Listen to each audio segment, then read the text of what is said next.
Si per tonificar-te compres qualsevol producte high protein, t'estàs deixant la part més important. No necessites més productes, necessites una regla simple per llegir millor.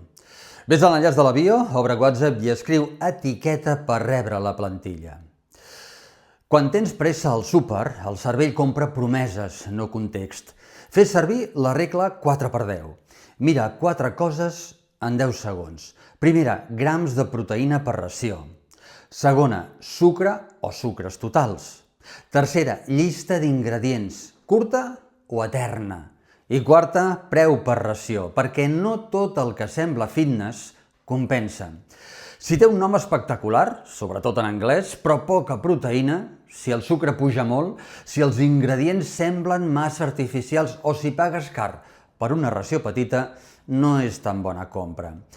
Busques deixar de comprar a cegues. Recorda aquesta pregunta. Em dona proteïna real o només imatge? Ves a l'enllaç de la bio, obre WhatsApp i escriu etiqueta per rebre la plantilla.